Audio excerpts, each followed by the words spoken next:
بسم الله والصلاة والسلام على رسول الله. مرحبا بكم خياتي في قناتكم أطبخ وتعلم مع مينو بسملة. Cook and learn with مينو بسملة. وصفتنا نهار اليوم راح تكون وصفة طلبتوها مني بزاف، قلتوا لي ديري لنا مادلين المشاريع بالماء.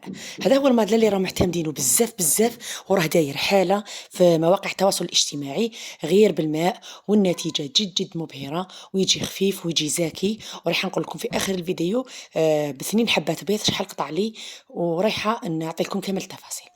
إذا بسم الله على بركة الله، رايحة نمروا للمقادير. بسم الله. عندي 2 حبات بيض بحرارة الغرفة، عندي كأس سكر ممتلئ جيدا، سكر حبيبات، عندي كأس زيت، عندي 2 كؤوس ماء دافئ وليس مغلي، دافئ، عندي كيسان خميرة الحلوى، كل كيس وزن 10 غرام بمعنى 20 غرام، عندي عطر الليمون، مبشور الليمون، رشة ملح، والفرينة نحتاج إلى 4 كؤوس طحين اللي هي الفرينة. أنا راح نستعمل هذا الطاس، شوفوا شحال بخاتيك مدرج، يعني لا العبر وراح نستعمل الميكسور. اليوم راح ندير لكم الميكسور، تقدروا تستعملوا الباتور. انا وصفه كنت شفتها في التيك توك، وحده كانت دارتها وقالت درتها على واحد القناه، وصح فعلا شحال من قناه دايرتها. عجبتني، جربتها المره الاولى كي نجحت لي عاودتها معكم المره الثانيه. حطيت 2 حبات بيض، ضفت عليهم كاس مملوء جيدا تاع سكر حبيبات ورشه ملح، وراح نستعمل قلت لكم لو بغا ميكسور. نستعمل هكذا البغا. قلت لكم تقدروا تستعملوا الفوي، عفوا الضراب الكهربائي، والفوي كذلك، بصح سا برون دو طون، شو يديكم الوقت، صح الا ما عندكش نورمال استعملي الفوي. هنايا نستعمل قلت لكم لو بغا تاعنا، ونبقاو نميكسو هكذا في الخليط حتى يبيض لنا نوعا ما بهذه الطريقه. رايحه نضيف الزيت، كاس زيت، نضيف كاس زيت غير بالعقل، اوكي، قطره فقطره، غير بالعقل يعني، هكذا. وانتي راكي تميكسي هكذا حتى نكمل كامل الكأس تاعي تاع الزيت هكذا حبيباتي. وبعد هذا رايحة نضيف الماء. قلت لكم الماء ما يكونش مغلي، ماء دافئ، اوكي. نضيف عليه ملعقة صغيرة تاع لافاني، وعطر الليمون، واحد النصف ملعقة هكذا تاع عطر الليمون.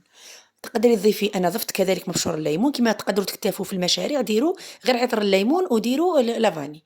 شوفوا البنات كي ضفت الماء بدا يطرش لي هكذا، عاود درت له هذاك الغطاء وبلاصيت لو بغا تاعي، وحطيت يدي هكذا باش تشكل لنا هذيك الرغوه، ويتميكس لنا، يتخلط لنا هذاك الخليط تاع الماء مع كامل المقادير بهذه الطريقه هكذا.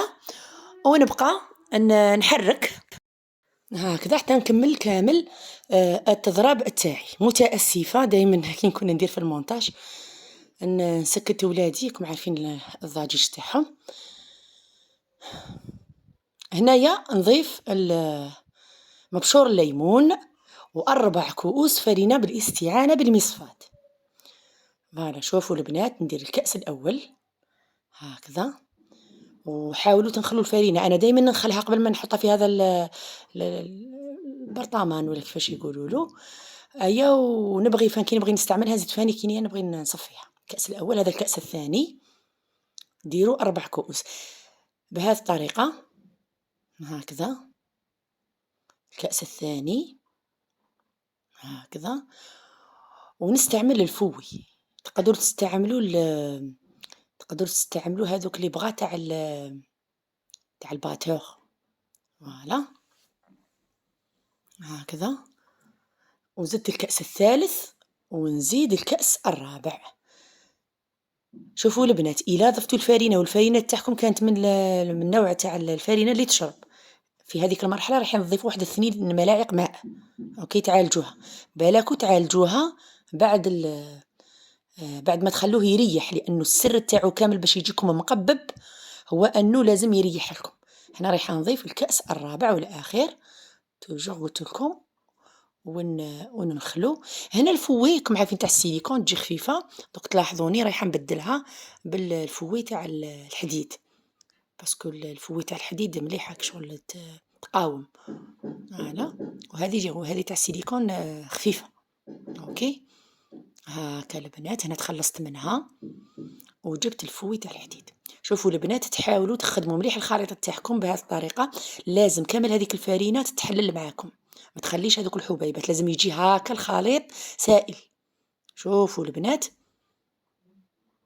هكذا. هنايا شوفوا راكم تشوفوا فيه سائل، إلا شفتوا في هذه المرحلة جاكم ثقيل عالجوه بملعقة ولا 2 تاع ماء.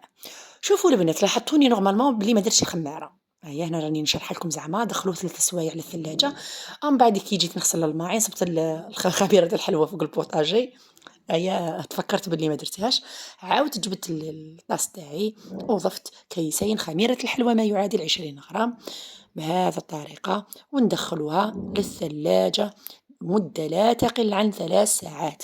ومن الأحسن أصحاب المشاريع كيديروه يديروها ويخلوها تبات ليلة كاملة، تعطي لك نتيجة من أروع ما يكون. أوكي، هنايا هذا هو الخليط اللي تحصلنا عليه، يكون جاري نوعا ما هكذا بهذه الطريقة. هنايا واش رايحة ندير؟ كفات جازت أنا خليته 3 ساعات ونصف هكا.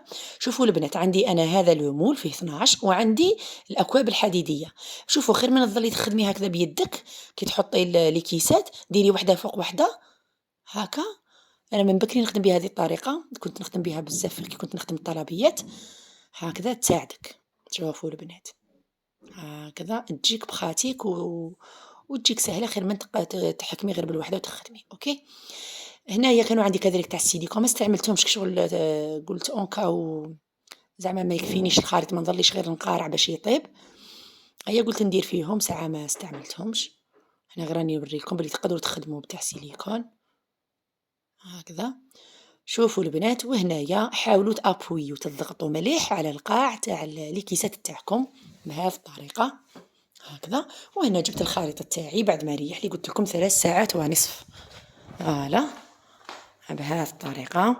وبديت نحط فيها نحط في لي كيسات تاعي هكذا. هنا ندير في المونتاج نضحككم والحليب فاضلي هكذا. شوفوا البنات نجو نعمروهم. الفرن تاعنا نشعلوه على اعلى درجه. شوفوا انا خدمت بزوج، خدمت بالفرن تاع اللي فيه المروحه اللي داك اللي شيتو جديد اللي بريته لكم، وخدمت بالكوشه تاعي العاديه اللي كنت نخدم بها الطلبيات اللي تشبه الفرن السعاده. اوكي، هيا تعمروهم، حاولوا تعمروهم وتخلوا منهم الربع. اوكي، لازم تعمروهم تخلوا منهم الربع فقط هكذا باش يجيكم مقبين ويجوكم طالعين. كون ديروهم غير النصف ما يجوكمش طالعين.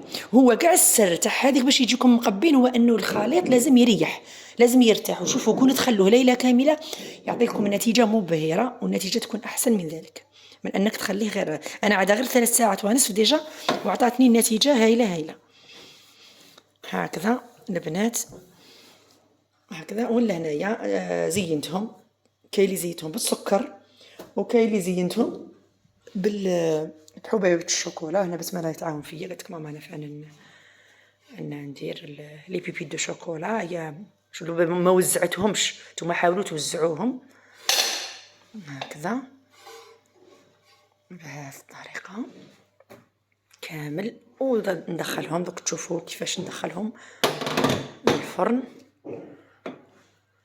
هكذا البنات، ونخلوهم يطيبوا معنا. انا مده الطياب والله ما شفت لهم، بصح كي دوك تشوفوا نوريكم. شوفوا دخلتهم هنايا للفرن تاعي اللي قلت لكم هذاك اللي شريته تاع المروحه هكذا.